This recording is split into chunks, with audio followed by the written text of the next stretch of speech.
traffic kind of getting out of the way, seeing this faster traffic coming towards him. And we're at the intersection of La Brea and West Adams.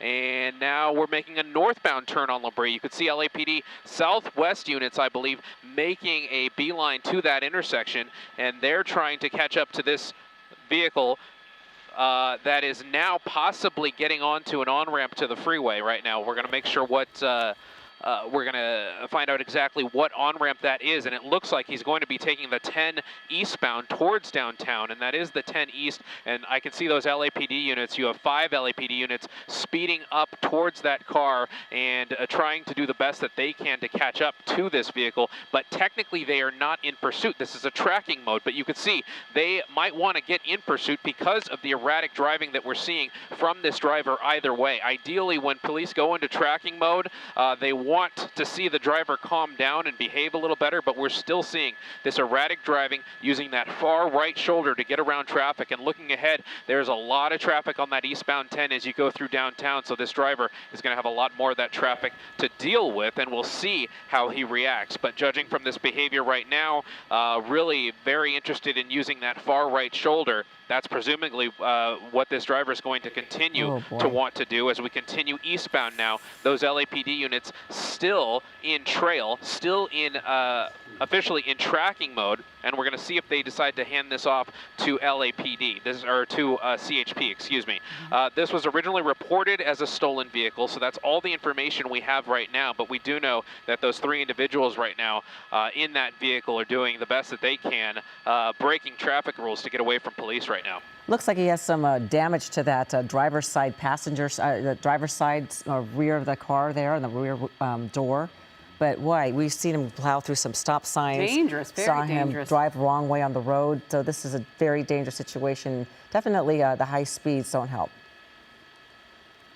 Yeah, now we're taking a, I thought he was going to take that off ramp there, but it does not look like it. He's just still hugging that, right shoulder there, and I'm trying to figure out if LAPD is going to continue this pursuit or if they're going to hand it off to CHP. Those other units are still a good ways behind because they're not going to really keep up with these high speeds or dangerous driving. They're not going to just use the right shoulder to get through some of this traffic like this suspect is doing, but now we see him getting in that normal lane of traffic, and I believe if we widen out a little bit, that's that kind of collector lane that you can stay in to go around some traffic, and you can continue to stay on the eastbound 10 on this ramp, or you can take one of the off ramps here. I believe we'll get that cross for you there. I think that's, well, we'll find it here shortly. But if the driver stays on this ramp, he can just continue onto the 10 freeway. And yeah, guys, you mentioned that damage on that left side. That brings up an interesting point to this whole pursuit, because it possibly means that this driver was involved in some sort of collision earlier on before we got overhead. This pursuit was going on for about just over 5 minutes before we got to the scene. But yeah, judging from that left side damage, it does appear that there was a crash earlier on in this pursuit. We see that traffic starting to build, and this driver slowing down, not sure what to do, hopping the gore point there, squeezing between that big rig and those other vehicles, and now we're using the left shoulder now, using the left shoulder to get around traffic. And it's you know, this driver is kind of using all that he has, all the resources available to him to get around this traffic, like those far right shoulders, like those on and off ramps to get back, to get around some of this traffic and then get back onto the freeway. Now we're crossing a few lanes back into one of the other transition roads now, and we'll get that for you shortly here. But LAPD, it does appear that they're still in tracking mode, not fully in a pursuit mode, but they are keeping an eye with the air unit overhead to see where this suspect decides to go.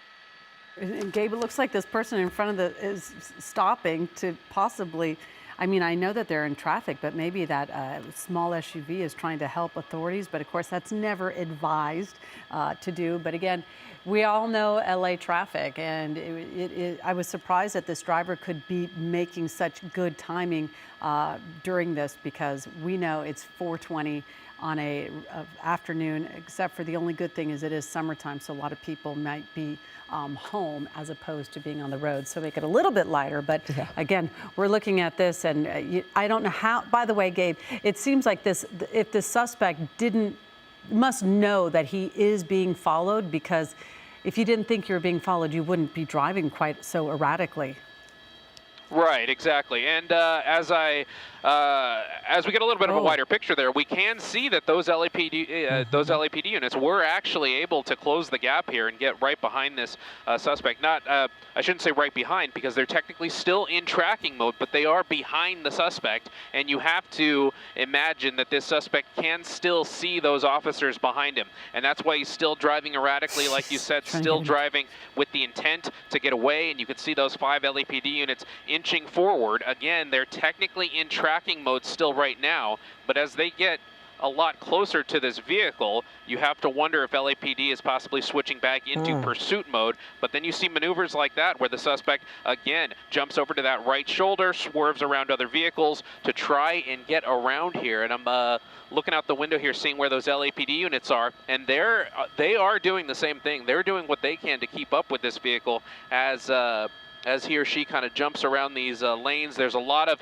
options here, a lot of places to go. This suspect can go northbound 110, and you can see that unit getting really close there. That's an LAPD Southwest Division officer getting really close as the suspect now comes to a stop. LAPD, apparently, these officers have been approved for a pit, so they've been given the go-ahead to perform a pit maneuver. So that may be what that officer's trying to do, although at these extremely slow speeds, that may not be possible until the driver gets out in the open a little bit more. Now we've exited the freeway. This is one of the options I was talking about here that you can take from that interchange. And now we're southbound on Hoover in the University Park area. If we continue down this stretch, we'll end up in the USC area. Goodness. And there you go. That's the dangers of being on surface streets as compared to freeways. You have pedestrians possibly in the way, and now we're picking up speed a little bit, using that center median again, and swerving around other traffic as those LAPD. And now we're going the wrong way. Almost hit a box truck. You can see that LAPD unit keeping close behind, all the LAPD units keeping close behind, as now we make a left turn eastbound on West Adams Boulevard, now picking up a little bit of speed, still using that center lane, and those LAPD units from the Southwest Division staying right behind this driver as he picks up speed, hitting almost 70 miles an hour, continuing eastbound now. There is the option to get close to the 110 freeway again now, but that freeway is pretty backed up, so I don't think that would be an option for this driver. I think he's just trying to think of ways to get away at this point, and now we're coming to a complete stop, but the driver says no way, and he's going in the wrong way as we move Air 7 HD.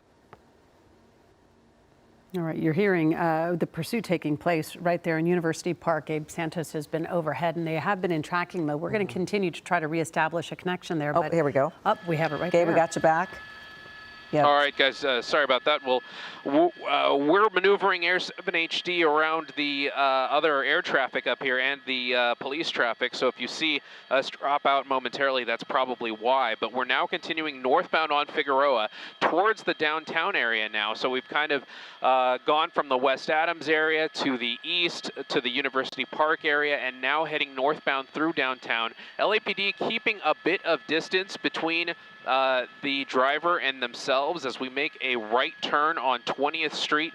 This is kind of an industrial area, so it could be an area where the driver might decide to foot bail. That can be an option here, but you see those LAPD units. They're staying pretty close behind so as not to scare the driver, hopefully. Oh, and we're going the wrong way here. We're going the wrong way. I didn't even realize that was that big of a road, but we are on the wrong side of the road, opposing traffic, but this driver somehow almost hits a pedestrian there, but gets around it. Now we're coming back westbound now on Washington Boulevard, and I'm not sure if LAPD was able to keep up with that, but they have the air unit overhead, sneaking around a bus here, sneaking around a Tesla, definitely running a red light, crossing this intersection, Figueroa and Washington, almost hitting a few cars there, and we're continuing westbound now on Washington Boulevard. That LAPD air unit keeping up with the location of this vehicle, because those units behind them that were on the ground are going to have to figure out a way around all that traffic, all that wrong way driving, continuing westbound now on West Washington Boulevard around the trees. We'll maneuver for that shortly. And as I look out the LAPD units are doing a good job keeping up with this. I'm honestly quite impressed, because usually when you see wrong way driving such as this, as we pull into what might be a dead end, we'll move around the bridges here and see what's on the other end of that road. But normally when drivers go the wrong way, LAPD doesn't really keep as close of a distance to the vehicle as you normally would. Ooh. And now we're doing U-turn. It looks like that was a possible spike attempt by that officer that came up really close, and that officer was able to dodge out of the way. I'm not sure if that was a successful strike. Let's hope. Spike, and somebody just possibly climbed out the window or threw something out the window, and now the driver's speeding away down West Washington Boulevard. That was definitely an interesting turn of events. This driver and the passengers seemingly really desperate to get away right now. Yeah, we saw that window in the back go down and wondered, I saw an arm kind of peeking out. We don't know if they were throwing stuff out the window or not, but well, a dangerous situation. You almost hope in a pursuit like this that they go back on the freeway rather than see them driving through these residential streets and nearly missing pedestrians. They're such a dangerous situation. Especially at this time, and you just know kids are out for the summer, families are outside. The only good thing is, I guess this is more of an industrial, area where people are. It doesn't seem like there's a lot of residents. Oh, the bicycle spoke too soon, right making there. a right turn. Yeah. Anyway, right Gabe, turn on West 18th Street. All right. Boy. Yeah, and again, Gabe, you were just saying it a moment ago. This driver keeps finding themselves in a position where they. Did they hit that van? Did they hit the van? It looked like they may have. I think he scraped one of those cars there. Boy, that guy was just minding his own business and opening his door. Well, next thing you know. We're looking on the right side. Oh, yeah, Ellen, where he came very close to hitting somebody in the crosswalk, walking, just minding their own business. Again, these are always so shocking when you're somebody who's just completely unaware that this is happening all around you, and then you see all of those. You see all the police cars and you see them going the wrong way down these roads. That it's just nail biting sometimes. And this is very close to some cross traffic there. This is an industrial area, yes, but there is it is a very densely populated area in terms of a lot of people here for work. There's a lot of pedestrians walking around to and from work, a lot of buses, a lot of trains doing what they do as we go under the 10 freeway now. And there's the vehicle continuing northbound on Grand. Some more cross traffic there as we cross Grand in Santa Monica. We're going to move Air 7 on the other side of that building there using, I believe this is a one-way street. Yeah, this is a one-way street, and we're going the wrong way up this one-way street. So a lot of wrong-way driving, and this is, I don't believe LAPD is going to follow this driver up this wrong way street. They're going to try and parallel him. Almost very close to some pedestrians there, continuing northbound on Grand, which is only a southbound road. So some very dangerous driving. This driver seemingly very desperate to get away. Finally, we're off that one-way street on Pico, eastbound on Pico now. That was a very scary situation because there's nowhere for those other drivers to go. It's one direction coming at you, and this driver doing what they can to avoid that cross traffic. Another pedestrian on a bike, continuing eastbound on Pico. Now we're kind of in the downtown proper area. Which, doesn't bode well for traffic. It doesn't bode well for pedestrians. There's still going to be a lot of people out.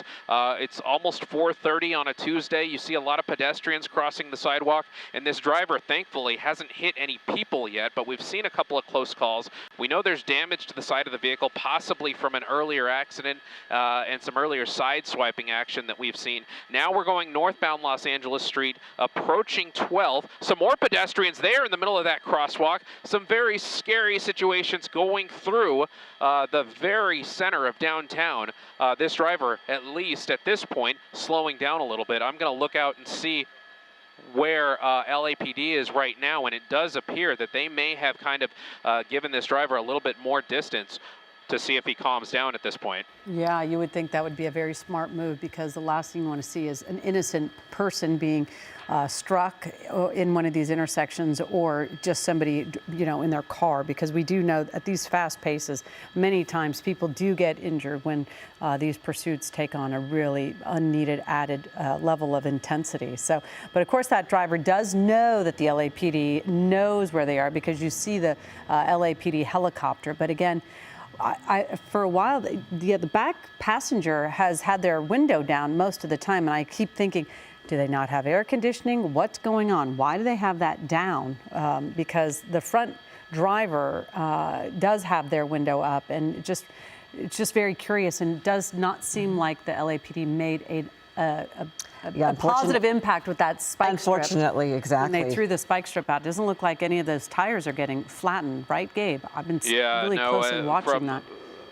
From all the angles here, Ellen and Colleen, it does appear that all the wheels are up, so it looks like if there was a spike strip attempt, it was not successful. And we do know now that LAPD has officially terminated this pursuit on the ground. So they pulled off all those ground units. I presume it was at the point where this pursuit was going northbound on Grand, and that must have been when LAPD decided, you know what, this is too dangerous. We're not going to follow down a one-way road the wrong way. The LAPD air unit is still overhead. They're still keeping an eye on this person in case they decide to get out and run. But at this point, it's just us and the LAPD air unit that really have eyes on this suspect right now. We're seeing the erraticness of this driver calm down a little bit, which is good news. That's definitely what LAPD wanted to have. Well, you know, just as I say that, we see some wrong driving again now. So this driver's still spooked, still coming very close to a pedestrian right there again. That pedestrian looking to the side like, what in the world is going on? Little does that person know this driver was just involved in a pursuit. So they may still be spooked and still wondering if LAPD has eyes on them. They do, but LAPD is hoping that with the lack of ground units right behind this car, that may encourage this driver to drive a little slower, drive a little safer. We can see now we're driving on the correct side of the road, and hopefully this driver just decides to pull over and get out at some point. Let's hope so, because we've been watching this driver, and there are a lot of one-way streets through downtown LA, so you just never know where he's going to turn. But this is a very, it's one of these pursuits that are painful to watch. Yeah, it really is, Ellen. It is painful to watch because you keep seeing there's too many people actively walking in these areas. It may not be around a bunch of residential areas, which looks like he's getting into a residential neighborhood, but you're seeing a lot of people out and about and very unaware that this is happening around them. So we have to hope that this person either runs out of gas or decides to, you know, get out and run, and or the best thing would be that they get to take him into custody, but you don't see the LAPD behind him. So they clearly know they're being followed, or they wouldn't be quite so aggressive on the roads. Wouldn't you agree, Gabe? We do know that this is reportedly a stolen car. We believe 3 occupants in that car. We've seen some erratic behavior with that back passenger rolling down the window, at one point sticking their arm out. We don't know what was happening there because they were kind of underneath an overpass, but it is, oh boy. Yeah, and then we've seen a lot of this, where a lot of them going through the intersections and barely missing pedestrians and bicyclists, and it's there we go. And also speeding up in these small little residential streets now. Yeah, and we don't know if where this person is, if they're familiar, because Ellen, many times we see it. Oof, it's getting so close to hitting these cars. Many times we see the suspects actually go back to the area that they know really well. We don't know if this person is from this neighborhood area or why they chose it, or if they're just trying to get away from downtown. Gabe, you're back with us. We hear your microphone open again. I don't see any LAPD, so has it still been a terminated pursuit? Yeah, Colleen, at this point, we do know that LAPD has terminated this pursuit on the ground. They still have the air unit overhead. That air unit's still keeping an eye on this vehicle to make sure that if they do pull over, if they do get out, that air unit will be able to report that information to the officers on the ground. And also, if this vehicle gets involved in an accident or anything like that, as we pull down an alleyway, you may start to wonder if this vehicle knows someone in the area, knows maybe their home is in the area. This pursuit started a little further south of the Ladera Heights area. So we don't know if they're from that area or if the driver or other passengers are from this area more south of downtown. But in the past few minutes or so, with the lack of officers behind, and we're stopping behind a tree. And this I think is what, and we have people, five people. I think we saw five people jump out of this vehicle, and now they're running down the sidewalk. And they look like they're running into this property here, into the backyard. Okay, 1, 2, 3, 4. At least 4. There's at least 4, I think I saw there's 5. Yeah, I think so too, Continuing into the back alley here. and LAPD, the air unit, they're reporting that information down to units on the ground. So you'll start to see LAPD let's see. I think they're kind of trapped in this back area. The fence is pretty high. Oof. Yeah. Yeah. Oh boy. It does appear that there's kind of nowhere out from there. The fence line looks a little too high to jump, and these suspects now using the trash can, hopping over that, looking over there, seeing what's on the other side. There looks to be another alleyway. And they're going to continue down that alleyway, but I'm trying to look out to see if LAPD has units. I can see the air unit orbiting the scene. They have eyes on these suspects and where they're going, and I can see they're continuing to run down this alleyway onto this cross street here, but I believe that's going to be Griffith Avenue. You have 2 of them already crossing the street, another one crossing the street now, and another one in tow after that. Did we lose one of them? I think maybe possibly if there was 5, the 5th one went in a different direction. Yeah, that's definitely possible at this point. We're trying to keep eyes on the driver, which we believe. Oh dear, goodness! People just stay in your house and don't come out and no kidding. Try to, confront when people are trying to get away. Yeah. Oh dear. Yeah. Okay. You have other residents here maybe having a confrontation with one of the suspects. I'm not sure if these 2. They were part of it. They were part of it. Yeah. But so these 2 were part of it, also on the run. I'm trying to keep one ear to the LAPD radio frequency to see. I don't believe that last person is not. Wait, no, that person is part of it. Just trying to keep their eyes on it. And sometimes it's best to stay out of it. And now they're going into this other yard. Well, this person. That's 2 of them, and who's this woman? We definitely lost 1, Ellen. I feel like there was 5, but we definitely saw 4. And now this woman is not having it. Yeah, no, and then at one point, maybe she's going to turn around and say, you know what, I want to, or she knows them. The one thing is she might know them. Yeah, I'm trying to talk to them, like, stop this. They do look young. Flatten it out a little bit? Yeah, they do look young. Well, the way they were jumping over fences and running along, they definitely are young. Yeah, so you can was see. She's guiding him back into. You have to wonder, you have to wonder if these residents know who these kids are, and we're kind of telling them to go back home, which would lead me to believe that they are from this area or at least know the people in this area. And the air unit up ahead saw what we saw as well. So I'm trying to keep an eye out on the ground and see if they have other units en route to this area. And there they are. These are LAPD officers from the Central Division. You have the neighbors on the ground that are going to make contact with that officer and tell them what they saw. So, you never know what they're saying. Like, nothing to see around here. Well, we definitely saw the building that they went inside. It's just, I don't know how many units are inside that building, but they. And curious if that woman pointed them in that direction or is part of their. Yeah, knows them. Knows them. We're showing you earlier footage of when they were getting out of that car, bailing underneath that tree. There you see them running through there. Maybe we could count them this time. Well, I saw 4 again. Let's see. And then, so maybe it's been 4 total? 2, 3, 4. Maybe it was just 4. And they stayed together, and now that it seems like there's 3 that went in there, and we're missing one of those suspects. And I'm not quite sure. Looks like an apartment building there. That's where they went in through that door that you're seeing on your left there. I think it's possibly the last person that has that black sweatshirt on with the writing or the design on it, because we do see those 3 suspects, but one of them is no longer part of this. So all you got to do is look at the pink shoes. And did that officer go into that building, or I didn't see that part. Maybe they steering were. it.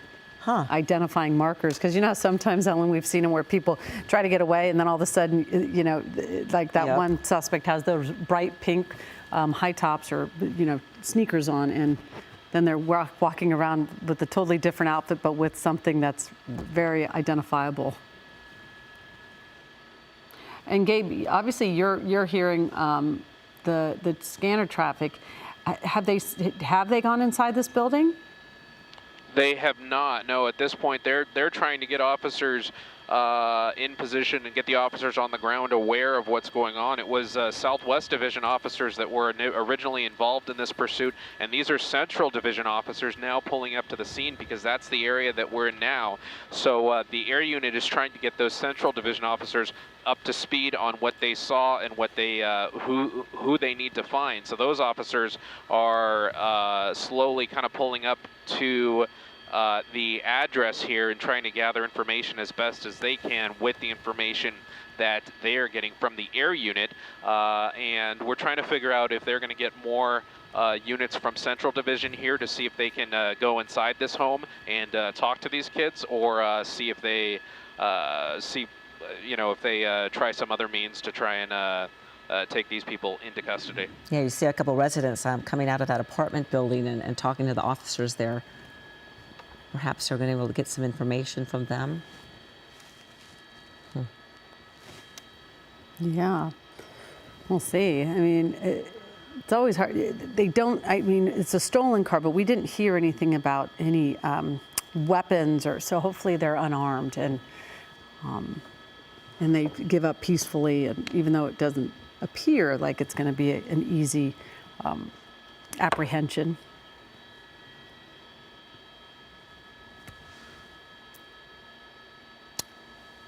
Yeah, we're going to see what everybody, again, we always see all the bystanders here looking around. Anytime there's any kind of activity, everyone has their phones, they're trying to videotape what they're seeing. But again, we haven't, when you're not on the ground, you can't hear if they're using any sort of loudspeaker to try to get people out of the apartment units and asking people to, whoever's inside, to come out. We don't know if those suspects are barricading themselves inside or if they live there. We just don't know. But that one woman who seemed to be unafraid of them followed them. So there you see an officer telling this, the one that just pulled up, telling the other officer, kind of pointing in the direction of where they went in.